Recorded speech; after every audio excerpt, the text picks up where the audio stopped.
के कुछ लीडर्स यहाँ पे मैक्स हॉस्पिटल आए हैं, जहाँ पे कुछ विक्टिम्स जो मालवीय नगर की ट्रेजेडी थी यहाँ पे एडमिट हैं, उनसे मिलने के लिए। जो मालवीय नगर में आग लगी और 21 लोगों की जान गई, ये एक्सीडेंट नहीं, ये मर्डर है, ये क्रिमिनल नेग्लिजेंस से मर्डर है। सबको पता था, सरकार के हर विभाग को पता था कि इलीगल कंस्ट्रक्शन है, फायर सेफ्टी के नॉर्म्स फॉलो नहीं हुए, गलत तरीके से कमरे बने हुए हैं। क्या वहां पे एमसीडी को नहीं पता था? क्या वहां पे फायर डिपार्टमेंट को नहीं पता था? क्या पीडब्ल्यूडी को नहीं पता था? क्या जल बोर्ड को नहीं पता था? क्या बिजली विभाग जो वहां पे रीडिंग लेने जाता है उनको नहीं पता था?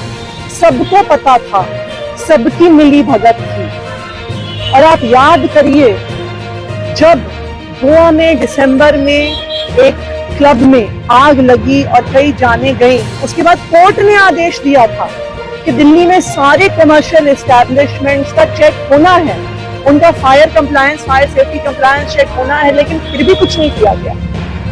आज ये 21 लोगों की जान के लिए सिर्फ और सिर्फ भारतीय जनता पार्टी जिम्मेदार है।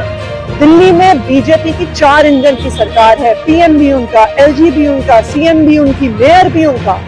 तो आज इन 21 लोगों का खून बीजेपी के हाथ पे लिखा हुआ है। दूसरी महत्वपूर्ण बात, जब से दिल्ली में बीजेपी की सरकार बनी है, दिल्ली में पूरा फायर सर्विसेज कोलैप्स हो गया। आप याद करिए, बीजेपी की सरकार बनने के तुरंत बाद पहला ऐसा एक इंसिडेंट सामने आया था जब रोहिणी में एक झुग्गी में आग लगी। फायर ब्रिगेड का स्टेशन 1 किलोमीटर की दूरी पर था, लेकिन 1 घंटे तक कोई फायर ब्रिगेड नहीं।